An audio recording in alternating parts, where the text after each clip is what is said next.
드리겠습니다. 한 날도 하나님 저희 정신과 몸을 깨워주셔서 이렇게 기동하고 살아갈 수 있도록 우리에게 생명 주심을 감사를 드립니다.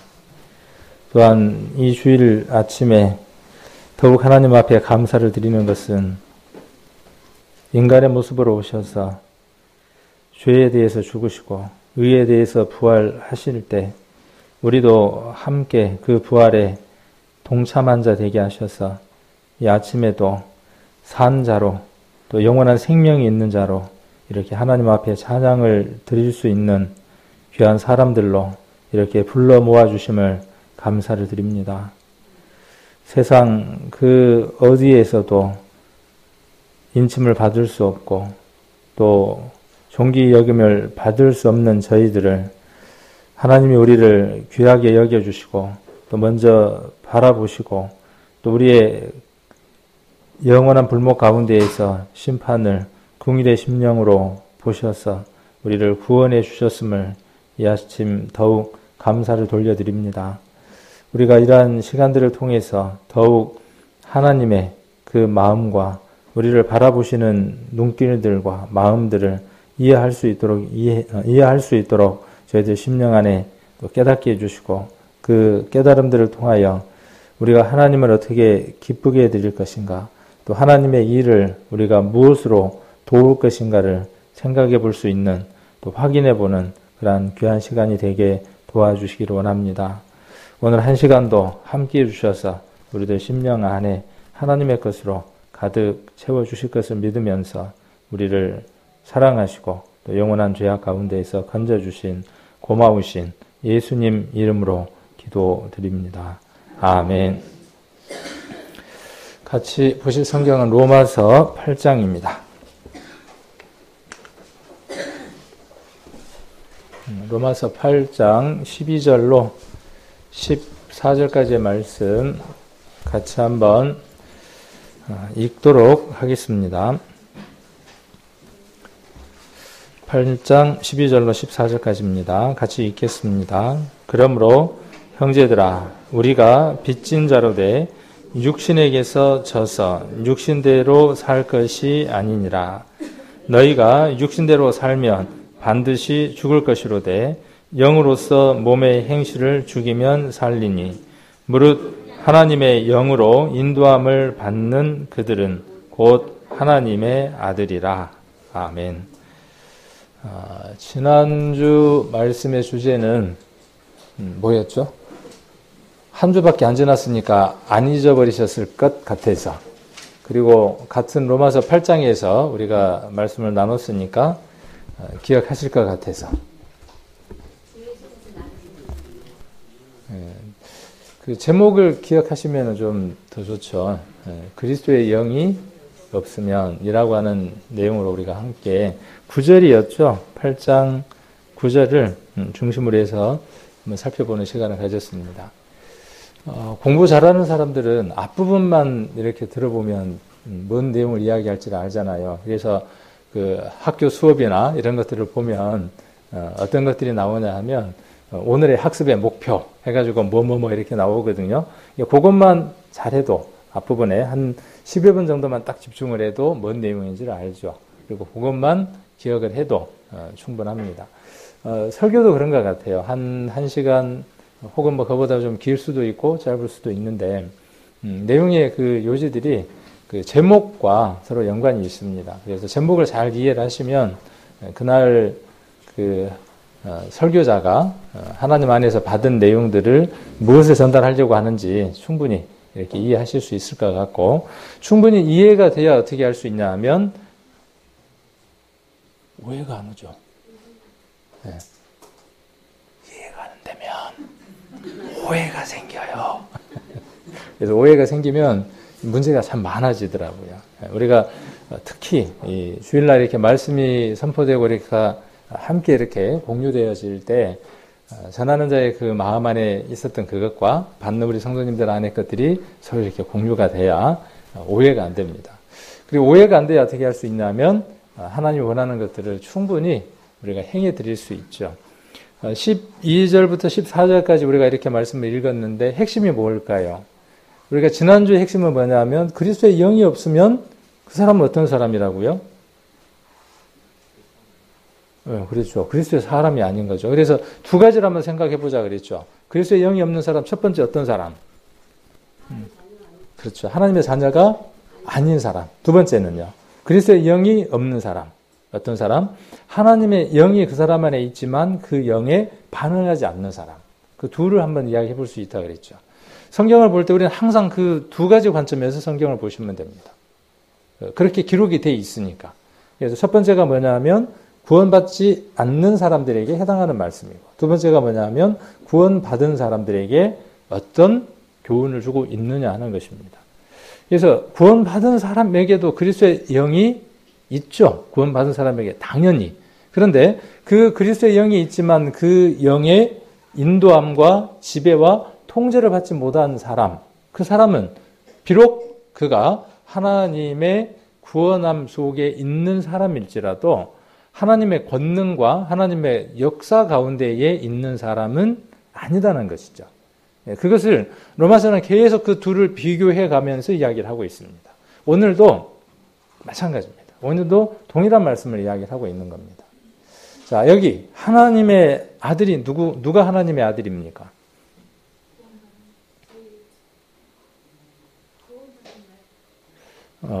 예수님이 하나님의 아들이셨죠. 근데 예수님은 하나님 자신인데 왜 하나님의 아들이라고 불리울까요? 이거에 대한 이해들이 참 어렵죠. 그래서 이 부분은 다음에 우리가 한번 교제를 나눠보도록 하고, 그래서 요한복음이 다루고 있는 내용이 뭐냐 하면 하나님 아들에 관한 거예요. 하나님 아들.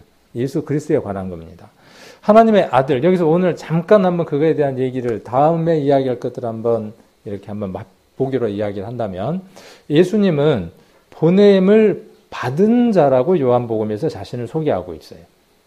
예수님은 보냄을 받은 자다.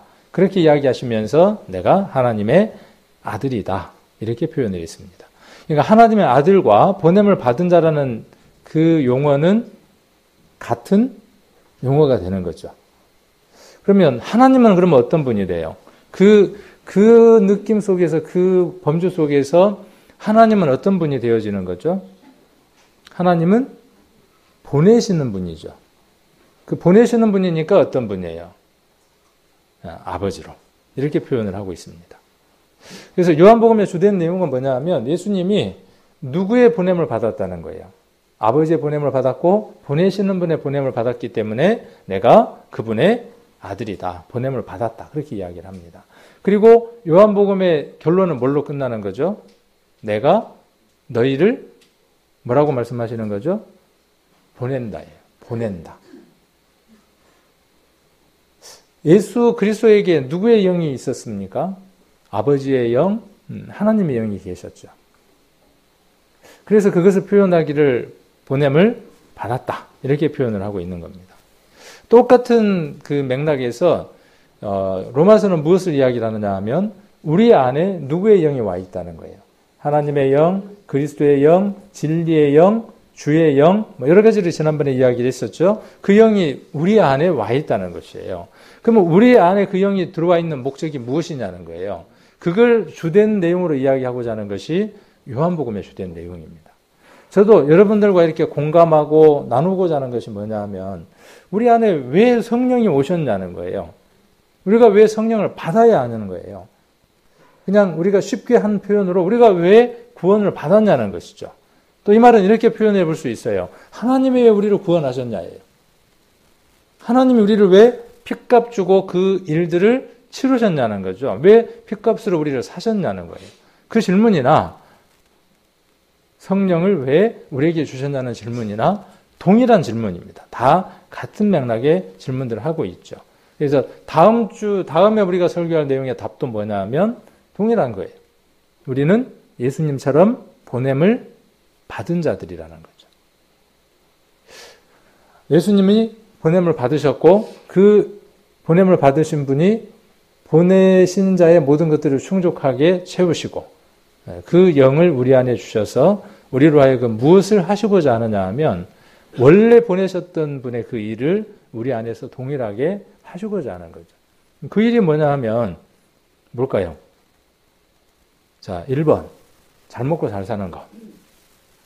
2번 뭘 할까요? 2번이 뭐였으면 좋겠어요?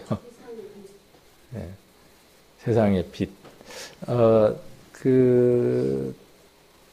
본질적인 어떤 답을 우리가 한번 이야기를 해본다면 세상의 빛, 소금, 또 우리가 거룩하게 살아가는 것, 다 그 하나님이 원하시는 뜻 가운데에 있는 것들이죠. 그게 주가 아니라는 거죠. 우리가 세상의 빛이 되는 것, 세상의 소금이 되는 것, 우리가 거룩한 자가 되는 것, 내가 거룩하니 너도 거룩하라고 하는 그 모든 것들이 목적지가 아니다는 거죠. 그렇죠? 그럼 어디가 목적지예요? 그 빛이 되고 소금이 되고 거룩한 자가 되려고 하는, 그렇게 되게 하시려고 하는 성령 안에 성령 우리에게 주셔서 우리를 세상에다가 보내신 그분의 목적이 어디에 있는 거예요? 다 아시면서 지금 모르는 척 하시네. 말씀 전하는 거죠. 하나님이 누구이신지. 또한 그분 앞에서 우리가 어떠한 형편에 처해 있는지. 우리 세상 모든 사람의 결말이 어떠한지. 그리고 그 결말을 당하지 않도록 하나님께서 이루어 놓으신 일이 무엇인지. 그걸 우리가 전하는 데에 우리의 예전의 모습과 우리의 과거의 모습들이 장애가 되고 문제가 되어지면 안 되기 때문에 빛으로 소금으로 거룩한 삶을 살아야 한다고 말씀하시는 거죠. 그러니까 목적지가 거기에 있는 거예요. 구원의 목적도 어디에 있는 겁니까? 구원은 완성이 아니에요. 구원은 모든 것이 이루어지는 종착지가 아닙니다. 구원은 비로소 한 버스를 타고 어떻게 하는 것이냐 하면 정말 그 종착지를 향해서 여러 사람들과 함께 버스를 타고 가면서 그 목적들을 이루어 나가는 과정들입니다. 계속 저는 이 얘기를 하는 겁니다. 계속 끊임없이. 왜? 우리가 어떠한 존재이고 무엇을 해야 하는지를 알아야 하기 때문에. 그래서 이 일은 교회에서 하는 겁니까? 교회 밖에서 하는 겁니까? 자, 복음을 전하는 건 세상에서 복음을 전하는 것이죠. 교회 안에서 어떻게 하고요? 교회 안에서 연습하고 훈련하고 서로 마음을 모아서 힘을 얻어서 어디에서 하는 것이냐 하면 세상 밖에서 하는 겁니다. 우리의 가정에서 또 우리의 직장에서 우리가 처해 있는 그 공동체 안에서 우리가 무엇을 하느냐 하면 복음을 전하는 겁니다. 그 일로 우리가 보냄을 받았어요. 우리도. 예수님도 보냄을 받았고. 그래서 그 말씀과 연관되어져 있는 겁니다. 그래서 이 말씀들을 오늘 한번 나눠보려고 하는 겁니다. 누가 하나님의 아들이라는 것입니까? 누가? 자, 첫 번째 누가요? 예수 그리스도가. 그 다음 누가 하나님의 아들이라는 것입니까? 저와 여러분이 하나님의 아들입니다. 이 시간 저 세상에 수많은 사람들이 모여서 자기들이 누구라 그러냐면 자칭 지들이 하나님의 아들이래. 지들이 스스로 하나님의 아들이래. 하나님 뭐라고 말씀하시겠어요? 참으로 안타깝다. 참으로 내가 내 가슴이 수덩이처럼 탄다. 그렇게 말씀하실 거예요. 우리들의 이 모임들을 보면서 하나님은 뭐라고 말씀하실까요? 정말 보석보다도 그 세상의 어떤 것보다도 귀한 존재들이 이곳에 모였구나. 그렇게 말씀하시겠죠. 거기까지는 좋은데 어떤 아쉬움이 우리에게 있을까요? 그 보석 같은 존재가 세상에서 더욱더 빛나고 그 보석을 또 다른 사람들에게 보석으로 줄 수 있는 그 일을 할 때 하나님께서 우리를 더 기뻐하시지 않을까라는 생각을 해보는 겁니다. 예수님에게 하나님의 영이 계셨고 예수님에게 하나님이 계신 목적은 어디에 있었느냐 하면 하나님의 뜻을 이루시기 위해서 보냄을 받으신 것으로서 하나님의 영이 예수 그리스도에게 계셨어요. 그래서 그 예수 그리스도를 보냄을 받은 자라고 표현을 합니다. 요한복음에서. 조금 이해가 되시나요? 이 전개가. 그러니까 예수님은 하나님의 영이 계셨던 분이에요. 그래서 그 예수님을 하나님의 아들이라고 칭했어요. 그렇게 칭했던 목적이 어디에 있느냐 하면 하나님의 목적을 이루시기 위한 거예요. 그러면 예수님이 하신 일이 뭐냐는 거죠. 육체를 즐겁게 하는 일을 하셨습니까? 예수님이? 아니죠. 예수님도 육체의 즐거움과 육체의 고통을 아셨던 분이죠. 그러나 그것을 어떻게 하셨어요? 그것을 우리를 위해서 채우시지 않았던 분이에요. 그분이 하나님의 아들이셨고 그분이 하신 일이 우리가 해야 되는 일들이기도 하죠. 그러면 누가 하나님의 아들이냐 하면 이제 오늘 이 말씀을 통해서 우리가, 내가 하나님의 아들이라고 하는 것이죠. 그러면 아들이면 어떻게 사는 게 하나님의 아들이라고요? 어떻게 살아야? 사람이 사람답게 살지 않고 꼭 하는 거 보니까 개처럼 멍멍 짖고 먹다 버린 찌꺼기를 먹고 그렇게 살면 사람을 보고 뭐라고 이야기를 해요? 쟤는 생긴 게 뭐처럼 생겼는데 사람처럼 생겼는데 뭐처럼 산다 그래요? 개처럼 산다 그렇게 이야기를 하죠. 우리가 하나님의 아들인 게 분명한데 우리가 살아가는 삶의 모습들을 보니까 누구처럼 살아가느냐 하면 마귀 새끼처럼 사는 거예요. 예전에 누구 새끼였는데? 예전에 마귀의 소유였어요. 마귀의 새끼였어요. 그래서 마귀 새끼의 짓을 하고 소리를 하고 뜻을 품고 살아왔어요. 그런 존재를 하나님이 어떻게 하셨다고요? 자기의 피를 흘려서 자기의 죽음을 거기에 투자해서 어떻게 하셨어요? 값주고 어떻게 하셨습니까? 자기의 것으로 사오셨어요.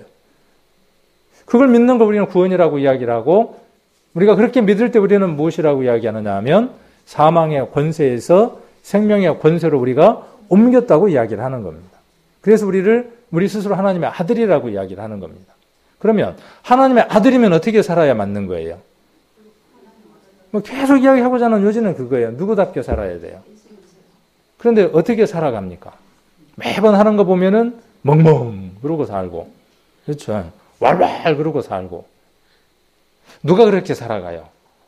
성도님들이 그렇게 사는 게 아니라 내가 그렇게 살아가는 제가 살아가는 삶들의 많은 시간들을 보면 그렇게 살아가는 시간들이 너무나 많은 거예요. 만일 로마서라든가 바울이 써놓은 서신서들이 없었다면은 우리는 그런 부분들을 공감할 수 없을 거예요. 저와 여러분의 삶들 안에서 많은 시간들이 그 시간들을 보내고 있는 거예요. 그러면 내가 멍멍하고 있다는 소리를 내 스스로 인지하고 느낄 때 우리가 어떻게 할 마음이 생기느냐 하면 내가 왜 개처럼 짖지? 내가 사람인데? 이렇게 인지를 해야만 어떻게 할 수 있다는 거예요. 쉬운 말로 개소리를 안 하죠. 제가 너무 막 극단적으로 얘기를 하죠. 우리가 사단의 소리와 사단의 말과 사단의 행습이 내게 있다는 것을 인지를 해야만 성경 보는 거 싫어. 분명히 하나님의 자녀이지만 성경을 봐야 한다는 것도 알고 성경을 좋아해요. 그런데 성경을 읽는 시간들에 대해서 내가 익숙하지를 않아. 예배에 참석하는 것이 바른 것이야. 틀림없는 일이에요. 그건 누구의 성품이고 누가 기뻐하시는 것이냐 하면 하나님이 기뻐하시는 거예요. 그런데 교회에 예배에 참석하는 그 일들에 많은 토와 이유들이 달리는 거예요. 그러면서 뭐라고 이야기를 하느냐 하면 나는 여전히 하나님의 아들이라고 말하는 거예요. 그러나 실상 그 행습과 삶은 어디에 머물러 있는데요? 세상에 마귀에게 붙들려 있는데. 그래서 이 오늘 8장 12절부터의 말씀들을 우리가 한번 읽어보면 조금 주의 깊게 읽어보면요. 특별히 그 설명이나 이런 것들이 필요 없을 것 같아요. 그래서 이 말씀들을 한번 오늘 같이 교제를 나눠보려고 합니다. 12절을 보시면 그러므로 형제들아 그랬어요. 자, 그러니까 이 8장 12절은 적어도 누구에게 주신 말씀이죠? 형제에게. 제가 편의상 교회 안에서 교회에 오신 분들을 모든 분들을 형제로 부르고 있죠. 그렇죠? 그런데 그 형제 안에 안 형제도 있죠. 성이 안 씨 말고 안 자매도 있습니다. 성이 안 씨 말고 본인이 알아요. 그것은 본인이 아는 겁니다. 그리고 그것을 해결해야만 하는 일이죠. 세상에 그 어떤 일보다도 먼저 해결해야 되는 문제가 내가 형제, 자매라고 불릴 수 있는 이 문제를 해결하는 것입니다. 지난주에도 제가 그런 말씀을 드렸지만 형제라고 하는 걸 넘어서 형제, 자매라고 하는 걸 넘어서 성도라고 하는 것으로 우리가 옮겨져 가야죠. 그리고 성도에서 어디로 옮겨져 가야 되느냐 하면 제자라고 하는 것으로 옮겨져 가야지. 그리고 제자에서 머물러 건가요? 제자에서 무엇을 하는 사람으로? 스승으로. 내가 누군가를 품고 그 사람을 성장시키고 하나님의 일꾼으로 만들어내는 그 일까지 가는 것이 하나님 안에서 온전한 사람이 되어지는 과정입니다. 구원 받았으니까 뭐 나 천국 갈 수 있어. 그러고 사는 거예요, 그냥. 갈 길이 먼데, 그죠? 갈 길이 바쁜데. 그래서 이 형제라고 하는 이 호칭은요, 너무나 소중한 호칭입니다. 저는 우리 교회 안에도 이 호칭이 그렇게 되어지기를 원합니다. 그리고 어쩔 수 없어서 우리가 그렇게 지금 호칭을 하기도 합니다. 본인들은 알아요.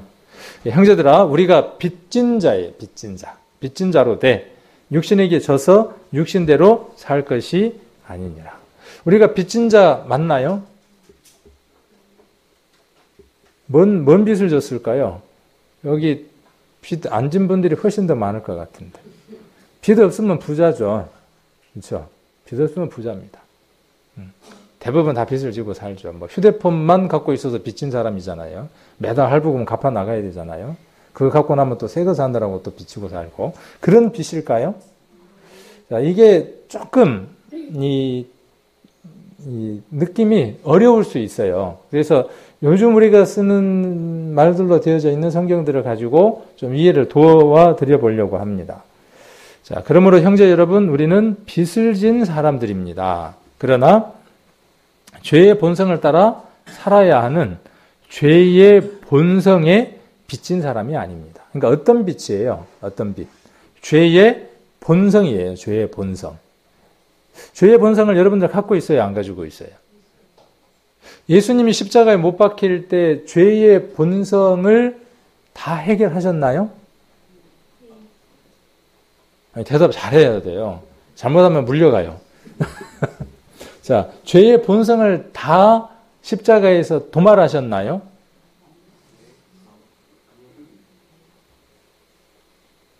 대답이 영 어렵죠? 죄의 본성을 도말하신 것이 아니라 죄를 도말하시는 일을 하셨죠. 그래서 우리가 구원함을 받았음에도 불구하고 여전히 우리 안에 탐심도 올라오고, 죄가 올라오는 이유는 무엇 때문에 그래요? 죄의 본성이 그대로 있기 때문에 그래요. 죄의 본성을 예수님이 십자가에서 못 박았다 그러면 그날부터 어떻게 되겠어요? 그날부터 죄를 전혀 짓지 않는 사람이 되는 거예요. 여전히 육신에게 무엇이 남겨져 있냐면 죄의 본성이라는 게 남겨져 있어요. 이게 죄의 본성은 뭘 요구하겠어요? 죄의 본성은 죄를 요구를 하는 겁니다. 그러면 그 죄의 요구를 들어주면 그때부터 어떻게 되겠어요? 죄의 요구를 들어주면 그때부터 뭐가 돼요? 빚쟁이. 그렇죠? 그때부터 빚쟁이. 잠언 한번 보겠습니다. 여기 로마서는 잡아놓으시고 잠언 한번 보겠습니다. 잠언 22장. 저는 예전에 처음 성경을 읽을 때 잠언이 지혜의 글이다 그렇게 생각을 했어요. 근데 시간이 지나면서 잠언을 매달 한 번씩 이렇게 읽어가면서 느끼는 게 뭐냐 하면 지혜만을 이야기하는 성경이 아니다는 거예요. 우리의 본질과 복음과 살아가는 삶들 모든 것들을 다 아우르고 있는 말씀입니다. 22장 7절 한번 보겠습니다. 표면적인 건 부자는 가난한 자를 주관하고, 그렇죠? 표면적인 거예요. 부자는 가난한 자 주관합니다. 당연하죠. 1차원적인 문자 그대로라면. 22장, 잠언 22장 7절입니다. 빚진 자는 채주의 종이 되느니라 그랬어요. 빚을 지면 그때부터는 누구의 종이 되는 겁니까? 돈을 빌려준 사람의 종이 되는 겁니다. 언제부터요? 돈을 빌려올 때부터. 근데 이게 문자적인 것도 그렇고 우리가 살아가는 삶들 가운데도 동일해요. 그런데 무엇에도 동일하냐 하면 지금 로마서에 있는 이 일과도 우리의 영의 문제와도 동일합니다. 우리가 무엇의 부자이냐가 문제예요. 세상 것의 부자이잖아요. 하나님 것에 가난해요. 그러면 그때부터 어떻게 되느냐 하면 하나님의 것은 지배를 받기 시작을 하는 겁니다. 늘 뭔 얘기를 하는 거죠? 차 얘기, 오토바이 얘기, 집의 평수 얘기. 그럼 무엇에 부하느냐는 거를 그대로 말하고 살아가는 겁니다. 뭐 육신적인 것도 마찬가지고 영적인 것도 마찬가지예요. 그래서 부자는 반드시 가난한 자를 주관하도록 되어져 있어요. 우리의 신앙도 동일해요. 여러분들이 무엇의 부자이냐예요. 내가 구원함을 받았지만 그 구원받고 살아가는 그 삶들 속에서 내가 무엇에 부한 사람이냐는 겁니다.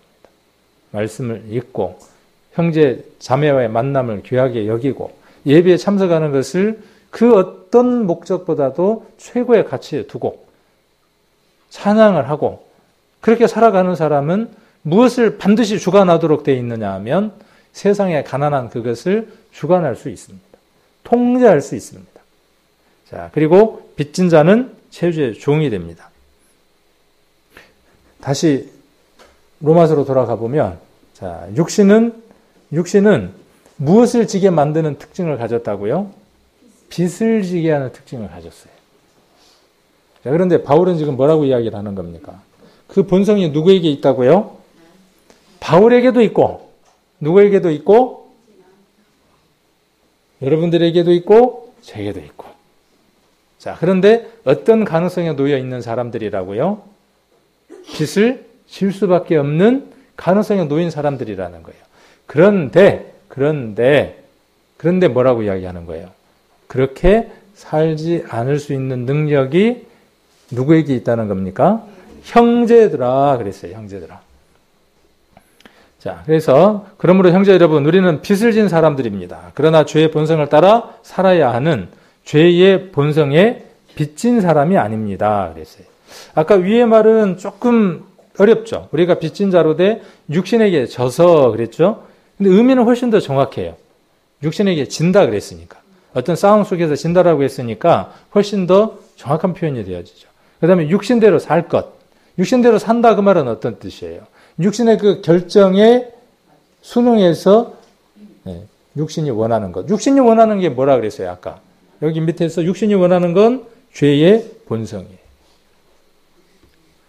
자, 이거를 여러 성경들을 보면, 여러 그 한글 번역들을 보면 좀 더 이해가 쉬울 수 있어서 여러분 읽어보려고 합니다. 그러므로 형제자매 여러분, 우리는 빚을 지고 사는 사람들이지만, 그죠?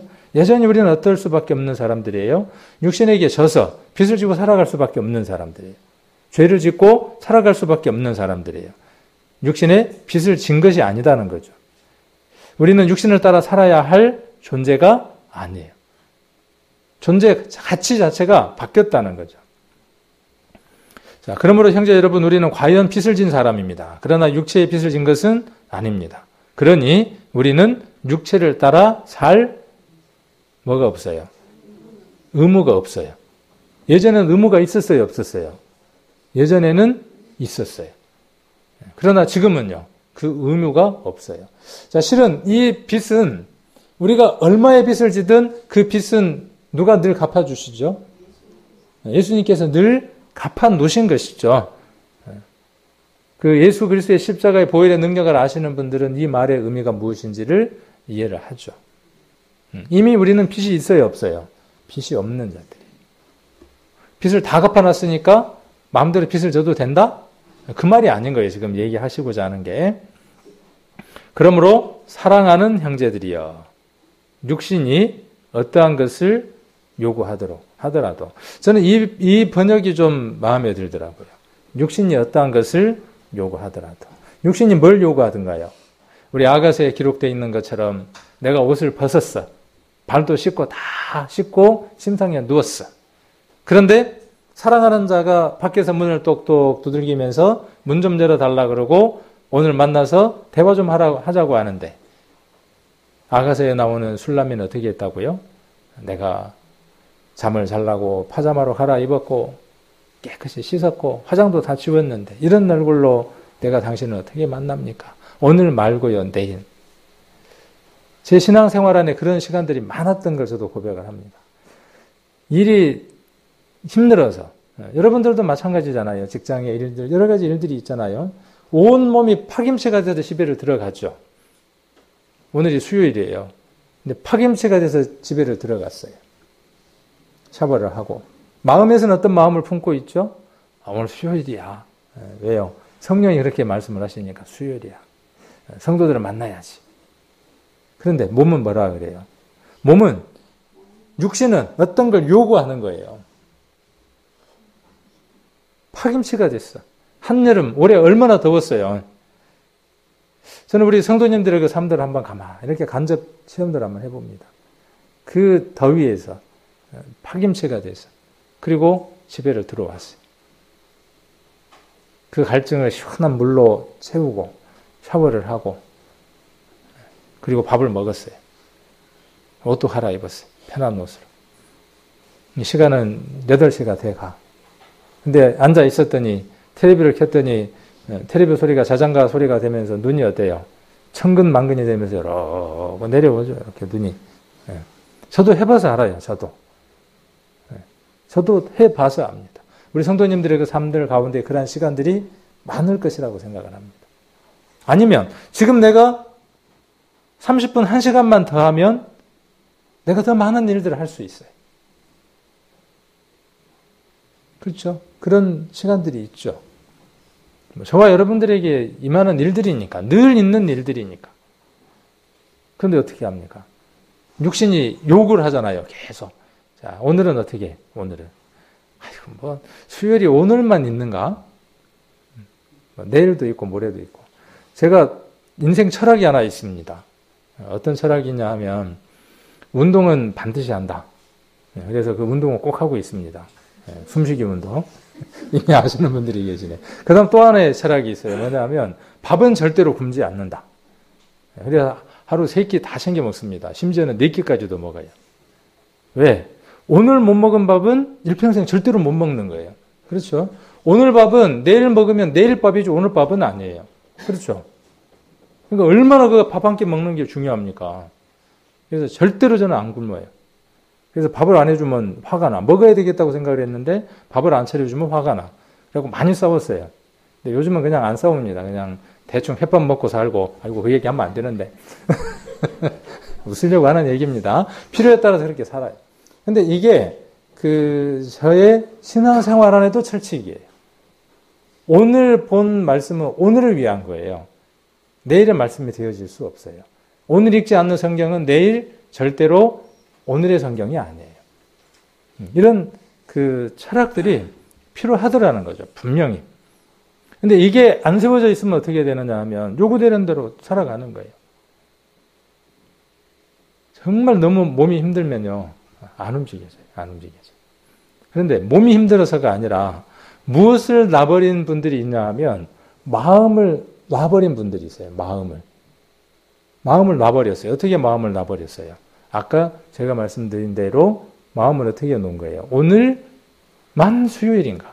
오늘의 수요일은 일평생 절대로 안 돌아오는 겁니다. 그렇죠? 아까 그 철학하고 똑같죠? 오늘 수요일, 오늘 주일은 절대로 돌아올 수 없어요. 이 시간은 2번 다시 재현할 수 없습니다. 그래서 사진이 귀한 거죠. 그 사진은 다시 찍을 수 없어요. 지금 이 장면도, 이 컷도 절대로 돌아오지 않는 컷입니다. 다시 만들 수도 없는 컷입니다. 하나님은 이 컷 안에, 이 사진 안에 모든 사람이 여기에 들어와 있기를 원하시는 거예요. 모든 사람이. 하나님의 그 구원함을 얻은 사람들이 이 시간 이곳에 있기를 원하는 거죠. 그게 목사가 전화해서가 아니라, 어느 자매가 전화해서가 아니라, 누가 그것을 챙겨서가 아니라, 여러분 심령 안에 오늘 주제가 뭐냐 하면 하나님의 아들이잖아요. 어떤 사람이 하나님의 아들이라고요?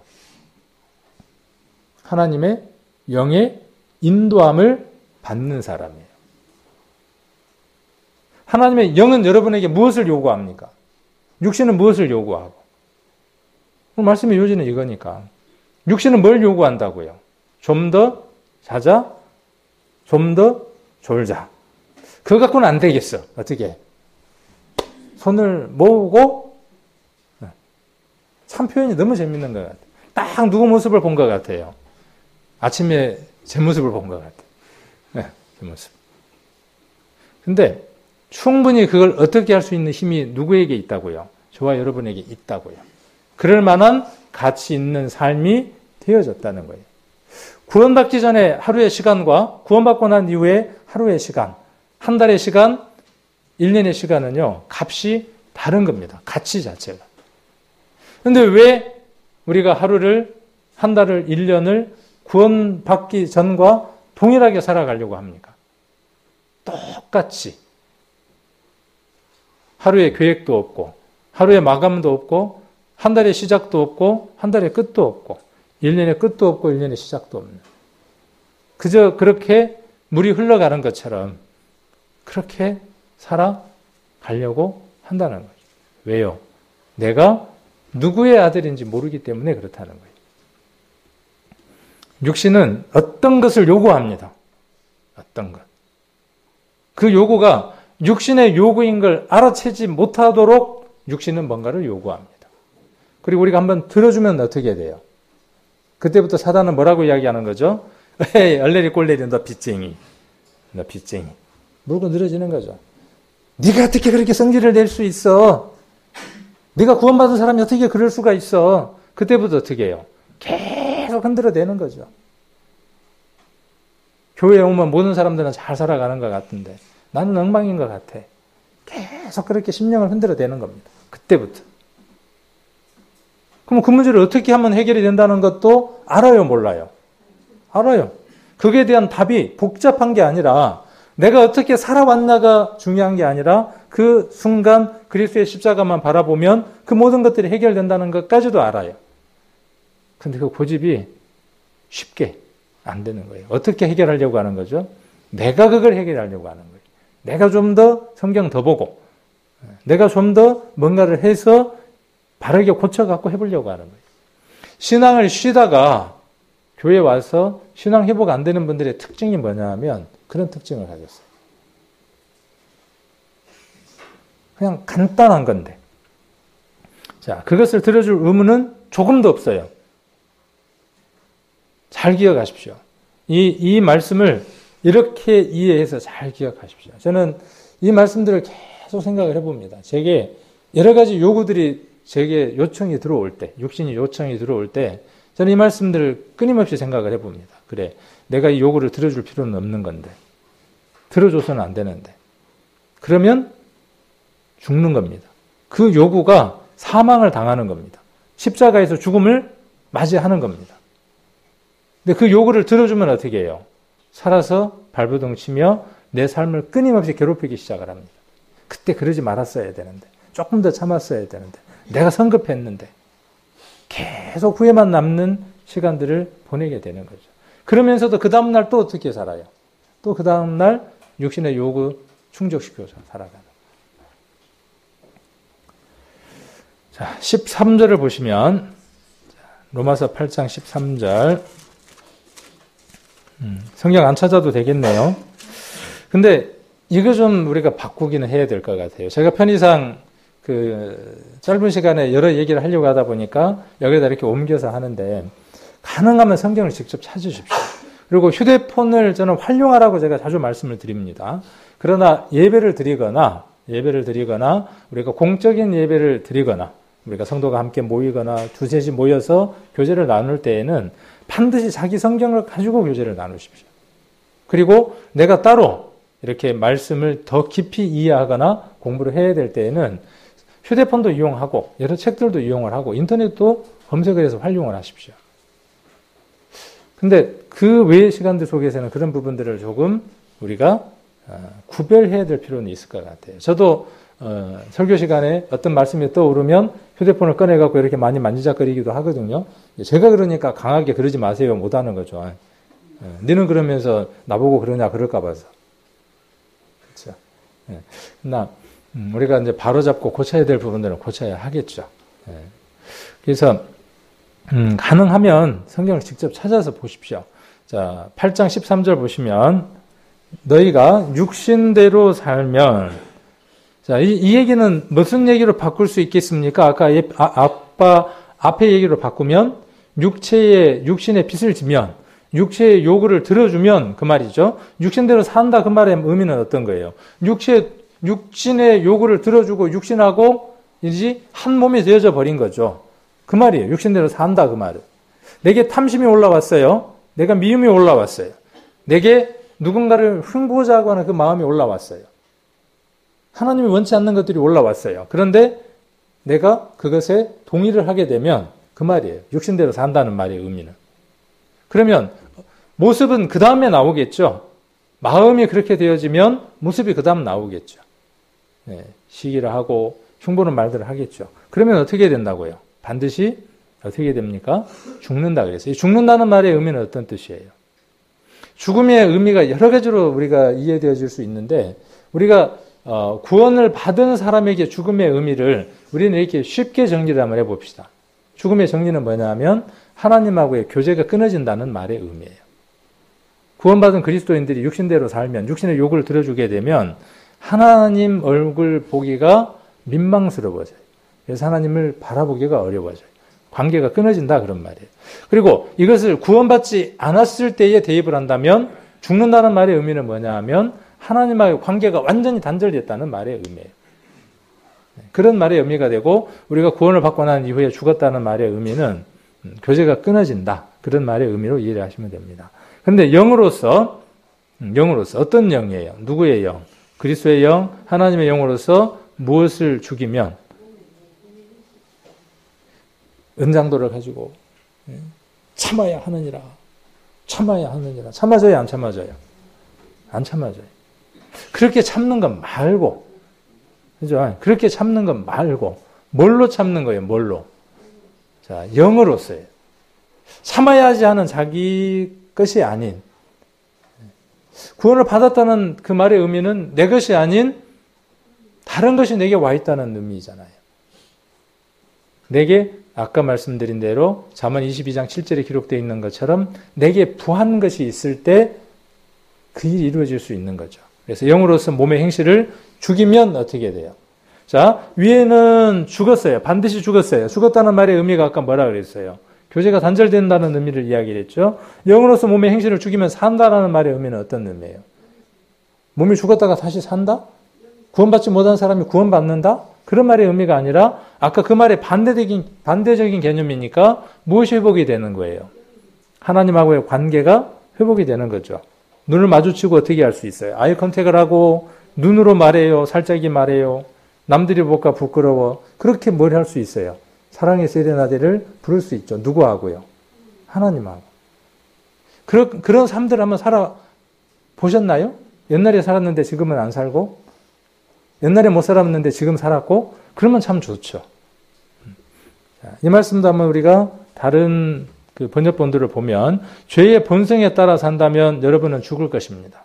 그러나 성령의 도우심을 받아. 여기 중요한 초점이 그거죠. 영으로서라는 말이나 성령의 도우심이나 같은 말이에요. 우리가 누구의 도우심을 바라야 돼요? 그러니까 이건 순식간에 일어나는 일이죠. 0.000초 안에 일어나는 일들이에요. 순간적으로 팍 치밀어 올라오잖아요. 올라올 때.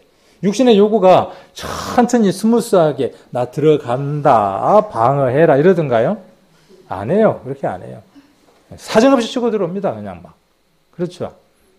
그럴 때 어떻게 해야 돼요? 그럴 때. 그러니까 아까 무엇이 필요한 거냐 하면 내가 무엇에 부요하냐는 거예요. 이 문제를 해결하기 위해서 내게 무엇으로서 채워져 있느냐는 거예요. 구원받았냐만 자꾸 머물러 있지 말고 여기에 이것에 우리가 유념하고 이것에 관심을 가질 필요가 있다는 거죠. 자, 그러나 성령의 도우심을 받아 몸의 악한 일을 죽이는 거예요. 구원받았다는 말의 의미는 뭐냐 하면 죄의 값을 다 치르셨어요. 그리고 또한 그 구원이라는 말 안에는 어떤 뜻이 담겼냐 하면 그 죄를 다스릴 수 있는 능력을 주셨다는 의미예요. 죄의 본성을 제했다는 의미가 아니라 죄를 통제할 수 있는 능력을 우리 안에 주셨다 그 말이에요. 이해가 되시나요? 그걸 누구를 통해서 하시고자 하는 거예요? 우리 안에 성령을 주셔서 그 성령의 도우심으로 하시고자 하는 거죠. 이거 관심이 없어, 이 일에는. 나 이거 복잡한 거 하기 싫어. 그냥 내비둬. 뭘로 살아? 자연인으로 살아. 나를 그냥 편하게 놔둬. 그러면 그 설교를 하지 않는다 그러면 일반 교회와 뭐 별반 다를 바가 없죠. 뭐 복 받습니다. 그렇게 살아가십시오 하는 거하고 똑같죠. 이것이 성경에 있어서 가장 중요한 핵심들이니까. 이렇게 살아야 이 사람이 어떤 사람이냐 하면 하나님의 온전한 사람이니까. 저도 그렇게 살아야 하고 여러분도 그렇게 살아야 하고. 비록 내가 오늘 실패할 수 있어요. 여러분 보기에 성도로서 혹은 목사로서 먼저 구원받은 사람으로서 부족한 모습으로 나타날 수 있는 부분들이 있어요. 오늘. 그러나 내일은 그것이 어떻게 되어져야 돼요? 내일은 오늘보다 더 나은 모습이 되어져 있어야 돼요. 혹은 그렇지 못할지라도 내 심령 안에서 어제의 모습을 어떻게 할 수 있는 마음은 있어야 돼요.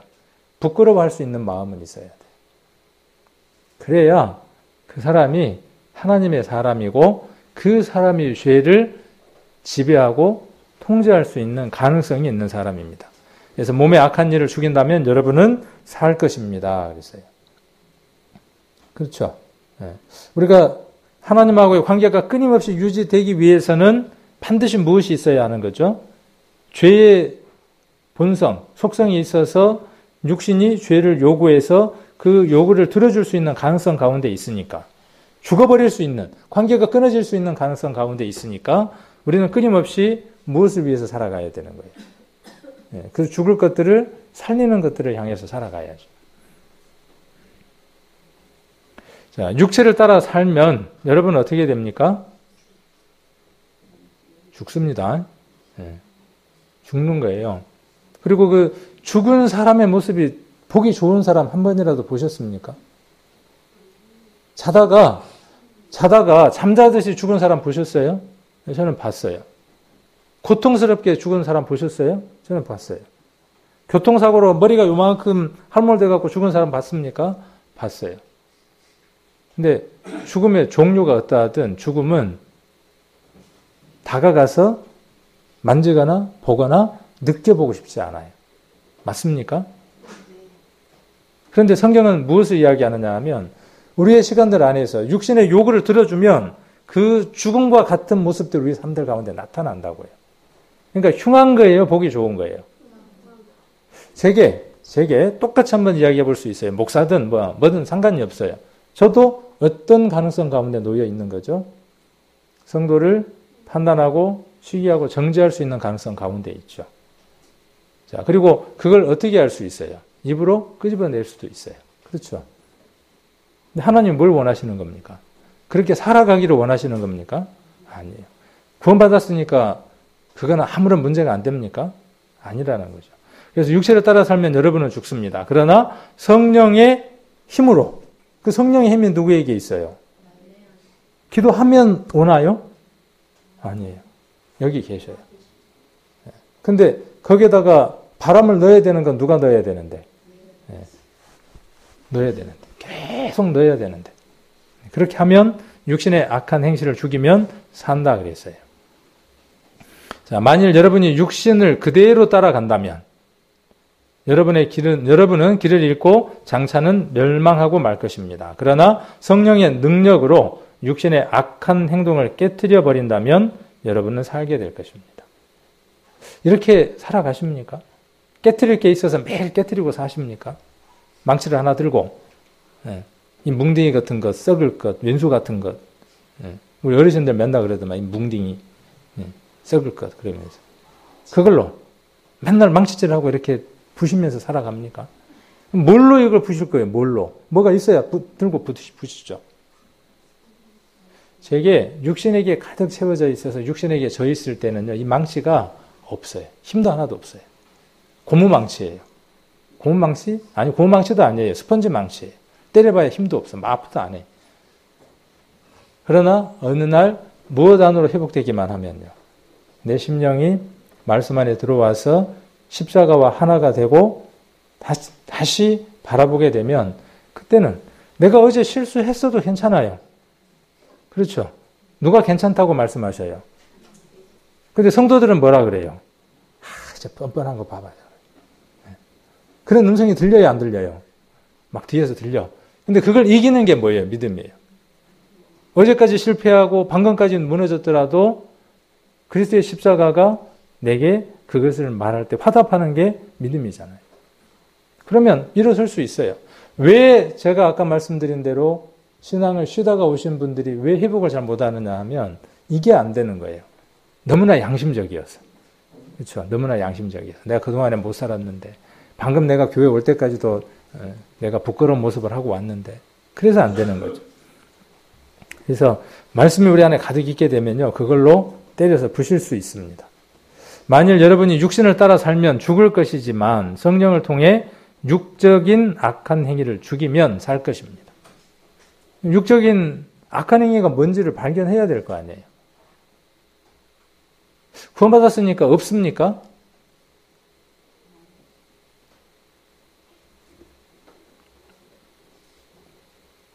자, 14절을 보시면 오늘 우리가 보려고 하는 말씀, 하나님의 영으로 인도함을 받는 그들은 곧 하나님의 아들이라.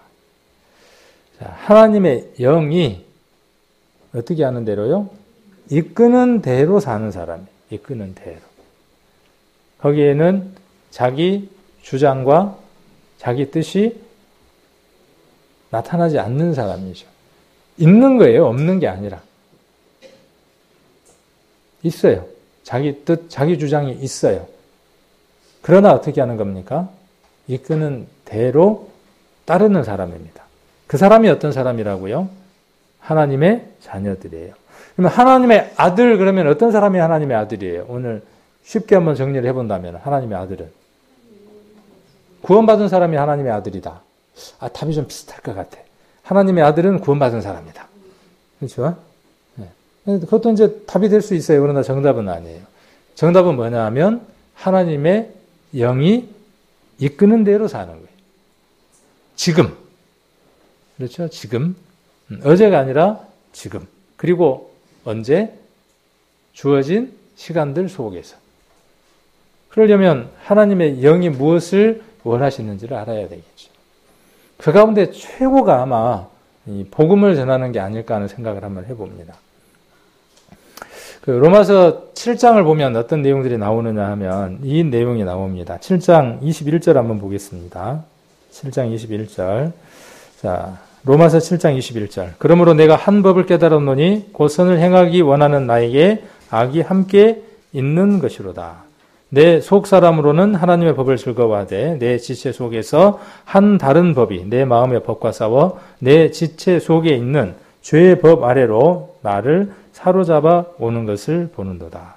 오라 나는 공고한 사람이로다. 이 사망의 몸에서 누가 나를 건져내랴. 이 사망의 몸이라는 게 뭐냐 하면 아까 앞에 이야기한 대로 육신에 져서 육신의 요구를 들어줄 수밖에 없는 또 다른 나.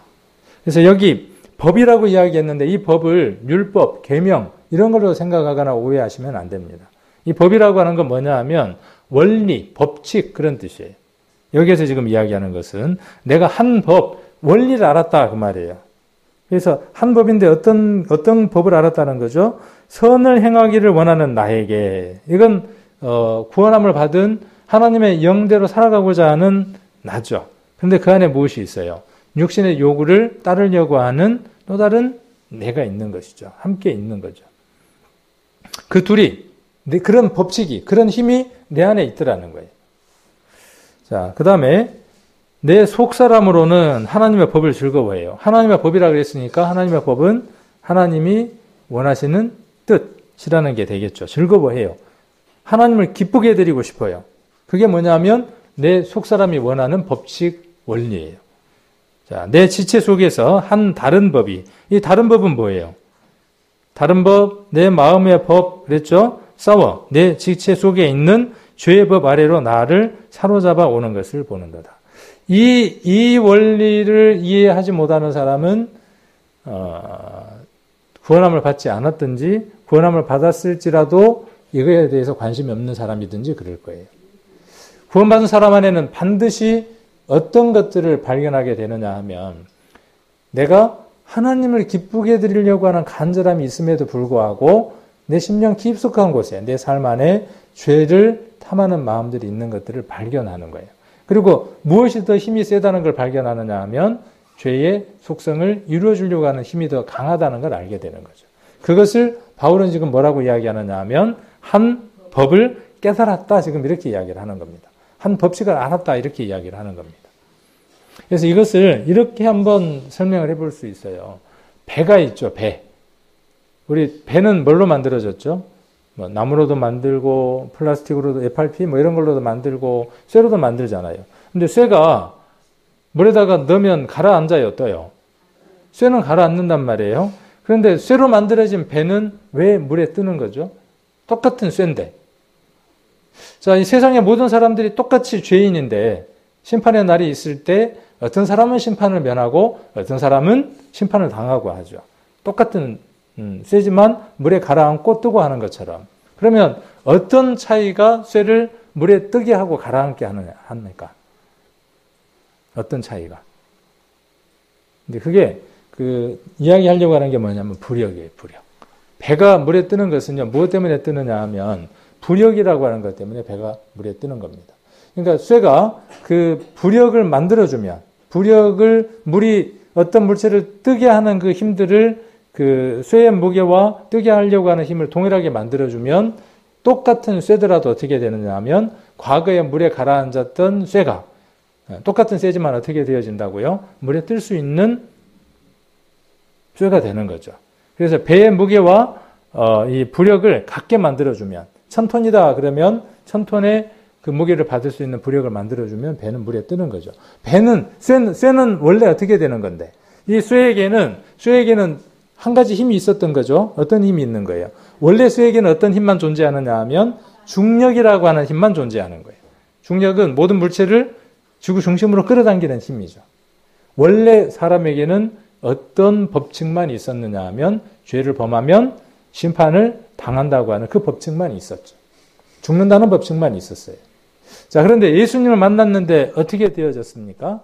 그 중력을 거스릴 수 있는 힘이 있다는 것을 알게 됐죠. 그래서 예수 그리스도로 말미암아 무엇이 형성됐느냐 하면 부력이라고 하는 게 형성이 됐죠. 그래서 배가 물 위를 떠다니는 원리는 중력을 거스리는 무엇 때문이냐 하면 부력 때문에 그래요. 이게 뭐죠? 이게 뭐예요? 이게 한 법칙이에요. 그렇죠? 근데 배가 어떻게 돼요? 이때부터 떠다니는 거예요. 구원받은 사람은 하나님 안에서 하나님을 향해서 배처럼 떠다니는 거죠. 언제부터요? 구원받을 때부터.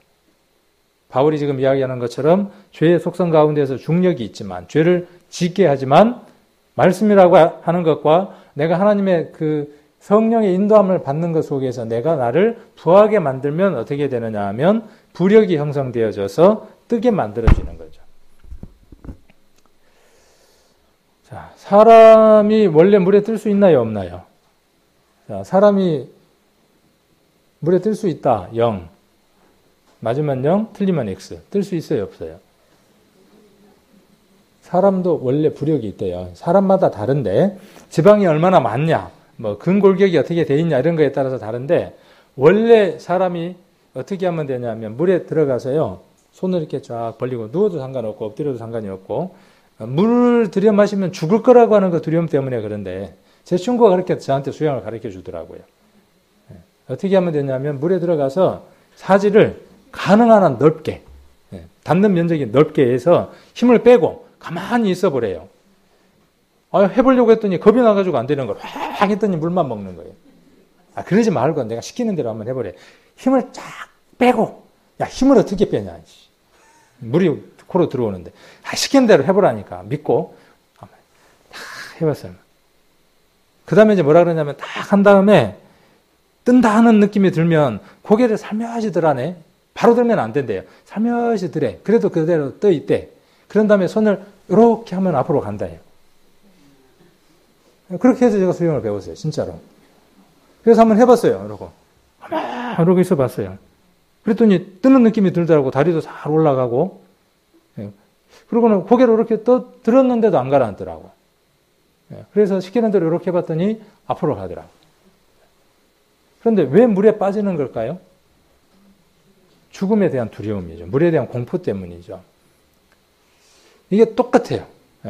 우리가 배우는 이 말씀과 이것의 원리들이 똑같더라는 거죠. 원래 사람은 어떻게 되어져 있냐 하면 부력이 있기 때문에 힘을 빼면 뜨게 돼 있어요. 뒤로 이렇게 해도 마찬가지예요. 근데 겁이 나니까 막 덤벙거리다가 물에 빠져가는 거죠. 자기 힘으로 자기 열심으로 뭔가를 해보려고 하니까. 그 부력에 자기 몸을 맡기면 살 수 있을 텐데 그 부력보다는 누구를 더 믿는 거죠? 그 부력을 믿지 못하고 나를 더 신뢰를 하다 보니까 빠져가는 거죠. 그래서 똑같이 이렇게 이제 부력이 존재를 하는데 사람마다 달라요. 어떤 사람은 좀 잘 뜨는 사람도 있고 어떤 사람은 좀 덜 뜨는 사람도 있대요. 완벽한 건 아니고. 그래서 이렇게 부력이 있고 중력이 있지만 그거를 거스릴 수 있는 것들이 우리 몸 안에 있다는 거예요. 부력이라고 하는 게 우리 몸 안에 있는, 부력을 만들어낼 수 있는 것들이 우리 몸 안에 있다는 겁니다. 우리가 구원을 받았다는 말의 의미가 그런 말이기도 합니다. 자, 오늘은 시간이 이렇게 됐으니까 여기까지 하고 이 뒤에 부분에 대한 것들은 다음에 한 번 더 나누어서 말씀을 한번 나눠볼 수 있는 그런 시간들을 갖도록 하겠습니다. 오늘 말씀드린 것들을 요지를 한번 정리를 해보면 여러분 안에 하나님의 영이 계신다는 겁니다. 누구에게 계셨던 영? 그리스도에게 계셨던 영. 그리고 그 영이 우리에게도 와 계십니다. 그래서 우리를 가리켜서 하나님의 아들이다 라고 말씀하시고 예수님이 하나님의 아들이라고 칭함을 받으셨고 그렇게 칭했던 이유는 예수님이 하나님으로부터 보냄을 받았다는 겁니다. 목적이 있다는 겁니다. 예수님에게 목적은 세상 모든 사람의 죄를 지고 십자가에서 죽으시고 3일 만에 부활하신 것이 예수님의 보내심의 목적이었어요. 그의 영이, 하나님의 영이 예수 그리스도에게 들어가야 하는 목적이었어요. 우리에게 그리스도의 영, 하나님의 영이 오신 목적은 어디에 있느냐 하면 그분이 이루신 그 일들을 우리가 이제 적용해서 세상 사람들의 영혼을 하나님에게로 인도하게 하는 것이 우리가 하나님의 영, 그리스도의 영, 그 인도함을 받아야 하는 목적이라는 거죠. 그래야 우리가 뭐라고요? 하나님의 사람, 그리스도의 사람, 하나님의 아들이라고 칭함을 받는 데에 부끄러움이 없는 사람들이라는 거죠. 왜 이 설교를 할까요? 전도 집회가 얼마 안 남았으니까. 맞습니다. 그 다음 전도 집회뿐만이 아니고 우리 삶이 그것 때문에 우리가 존재하기 때문에 그렇습니다. 저와 여러분이 목적을 상실하지 않고 이 목적대로 살아갈 수 있도록 열심을 내는 성도님들 되셨으면 좋겠습니다. 기도 드리겠습니다. 우리를 구원해 주심을 감사를 드립니다. 우리에게 하나님의 영을 주셔서 하나님 뜻대로 인도함을 받을 수 있는 귀한 사람들로 우리를 인쳐주신 것을 감사를 드립니다. 우리가 하나님의 아들답게 또 하나님의 자녀답게 하나님의 영의 인도함을 받는 사람답게 우리가 하나님을 기쁘게 드리는 복음을 전하는 일들에 열심을 내는 귀한 삶들을 살아가는 저희들 되게 도와주시기를 원합니다. 오늘 한날도 주심을 감사를 드리고 남아있는 모든 시간들 위에도 유익하고 하나님께 영광 돌려드리는 귀한 시간들이 되게 도와주시기를 원합니다. 하루를 주심을 감사를 드리며 우리를 영원한 죄악 가운데에서 건져주신 고마우신 예수님 이름으로 기도드립니다. 아멘.